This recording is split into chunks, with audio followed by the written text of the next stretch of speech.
Hey there guys, welcome back to Mana Down Under. First commander deck idea, we're looking at Feather the Redeemed. Now this new commander is probably the biggest shake-up for Boros and Commander. It's not a commander that cares about smashing heads. It's more of like a nearly blue commander what it's doing. The pure card advantage in this deck is real. So, like all commander deck ideas, we're just talking about the deck, ideas, things you might not know, just brainstorming about the deck. So Feather is a 3 mana 3/4 Boros Angel with flying, but with a very unique first of its kind effect. Whenever you cast an instant or sorcery spell that targets a creature you control, your whole team, exile that card instead of putting it to your graveyard as it resolves. If you do, return it to your hand at the beginning of the next end step. That's nuts. Everyone saw it in spoilers, people are freaking out, everyone's trying to come up with combos and ways to build the deck. I've got a few combos in here, but kind of a general purpose for the deck. So we're going to break that down a bit. Any instant or sorcery, as long as it targets any of your creatures, not just your commander, it can go back to your hand after it resolves, but only occurs at the end step. Doesn't care which end step though. So if you cast an instant on your opponent's turn, it can come back to your hand at the end of their turn and they can use it again on your turn. You get such value from playing a card and then returning it to your hand again anyway. It's unbelievable. This commander will clap so many cheeks. So let's get into it. So first up, Zada and the Mirrorwing Dragon. These two are amazing in this deck. Our deck cares about one-on-one interactions with instant and sorceries in our creature, but they can drag the effects across our entire team. Gets very abusive later on when you see the cards which I call targeted value.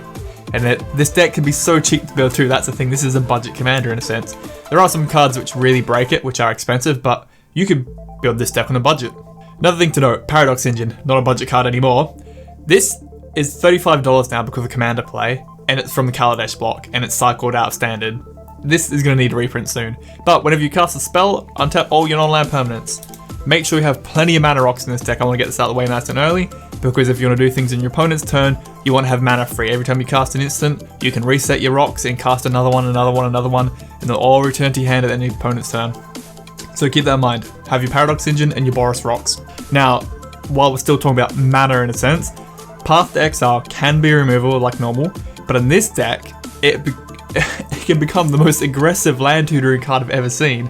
For 1 white mana each turn, you can exile one of your tokens, go and get yourself a basic land out of your library.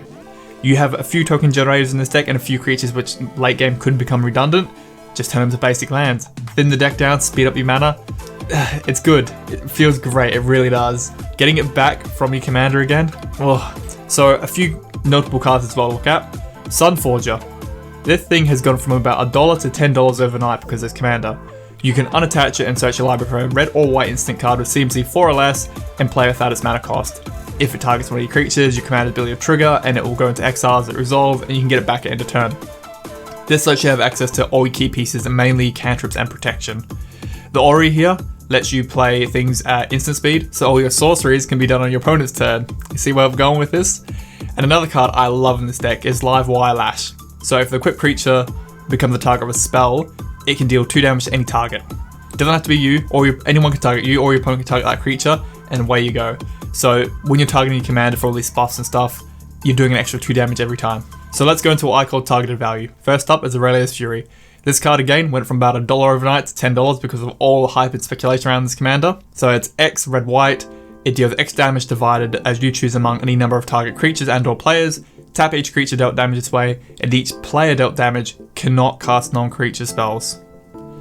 In a sense, with this commander and the right setup, you can hold your opponent out of non-creature spells. All they can do is creatures. With Paradox Engine and your mana rocks, you should hopefully keep them locked out of them for the rest of the game. Seize the Day is another option here, where you can untap target creature, therefore it meets the requirement for targeting your creatures, and you have an additional combat phase. And then it goes into exile as it resolves, back to your hand. You can have as many combat phases as you need across the length of the game. This is wonderful. This commander is red-white, but secretly there's blue in there. So continuing with what I call targeted value, there's so many good cantrips that are not in blue in this deck. These cards with your commander replace themselves with themselves and still draw your card and do the buff. These are such janky cards, but in this deck they're such good value. This is where this whole budget part of the deck comes in. Psychotic Fury gives a multicolor creature double strike, then draw a card. Defiant Strike is a power buff, draw a card. Crimson Wisps and Expedite, draw your cards. And they will probably reprint instants and sorceries like this in the future, but these are the outer blue cantrips that aren't very good. But in this deck they'll be amazing. There's even damage in targeted value. So things like Fight with Fire normally only does 5 damage to one creature, but if you kicker it, you can do 10 damage divided. So out of that 10 damage, as long as one targets your commander, therefore you've met the clause for the targeting part, so it can be exiled after resolve and back to your hand. The other 9 damage, splash it wherever you want, kill planeswalkers, creatures, and just start doming them. Same theory with Arc Lightning, 1 damage to your creature, and then the other 2 damage to whatever you need. I love Reckless Rage. For 1 red mana, you can deal 4 damage to any target creature, but you have to do 2 damage to a target creature you control. Again, it meets the requirement for targeting. Or Chandra's Ignition become a great board wipe. They can keep recurring. It does damage equal to a creature's power to each other creature and each opponent. Choose your commander every time. That's 3 damage to the board again and again and again, or unless you buffer up. Flames of the Firebrand are another form of Arc Lightning if you want a bit more damage in the deck. And protection. There's so much protection and targeted value, and it's not just protection, often brings draw a bit of scry. Sheltered Light for 1 white mana, target creatures indestructible and scry 1. If you can do that every turn with your commander, good luck to your opponent. God's Willing, pro color, scry 1, Ajani's Presence, indestructible, 1/1 to end the turn. Shelter, pro color and draw a card, or Feed of Resistance, put a counter on and give it pro every color. Your command has such good protection, or everything in your deck has such good protection, and it's recurable. Even consider a Cloudshift if you want to do a bit of blinking or flickering effects in the deck to get a bit more value. An idea as well I thought could work, Enrage. You have all these damages which can be divided up to where you need to. Why not use your own creatures for Enrage, so they still meet the requirement for your commander to have been targeted, but then they get the Enrage trigger too. The Trapjaw here can start exiling creatures, the Ferocidons can make each opponent sacrifice permanents, gets out of hand quick. Or the Hunters can just start doming each opponent for 3 damage. Hitting your Hunters for 1 damage to turn it into 3 damage to your opponent, a little bit of value in there. Or the old mechanic Heroic from Theros block is a great option in this deck. The Crusader can bring us a ton of army along with Vanguard of Brimaz. We can make 1/1 tokens all day long. Fabled Hero can become a genuine threat with its Heroic mechanic. Every time we target it, it gets a counter, has double strike, we buff it a bit more, it's a big train. Dawnbringer Charioteers is a 2/4 flying with lifelink, and if you're Heroic, put a counter on it. It's not an angel, but for the sake of this deck, it's a pretty big angel. And even Annex and Sidemead can be a great way to buff your whole team with Trample as well. So you got all these good tokens, good stat creatures pushing through. Like I said, those tokens, you're casting so many instants and sorceries in this deck that keep recurring. Young Pyromancer and Monastery Mentor are great options for token generating. But also Assemble the Legion, a nice build up of tokens across the length of the game. These 3 cards work really well with Path to Exile, like I mentioned earlier. We keep ripping up basic lands out of your deck. You could run Swords to Plowshare if you want to do life gain instead, another option there. Now, your commander probably could suit some Angel support. You need a creature base still to win. You can't just win off janky 1/2 mana instants of sorceries. You do need to beat your opponent down to win the game. But why not go with Angels? They have good stats, they're a bit pushed. I've tried to go with Angels that have a bit of a taxing effect on your opponent. Linvala can lock down activated abilities. Archangel Tithe can just make it a bit harder for him to attack and block. Jubilation buffs your whole team and makes it so no one can pay or sacrifice creatures. Herald of War can make your commander even cheaper to cast if you can keep building counters onto it. And some of those janky instants and sorceries can put counters on Herald of War to really speed up your commander's attacks. And then of course, the bomb, Lyra Dawnbringer. Buff all angels and they get lifelink. There's plenty of angels which you can consider as well, put what you like in the deck. Now kind of leading to the support section, this bit's a little bit harder to decide.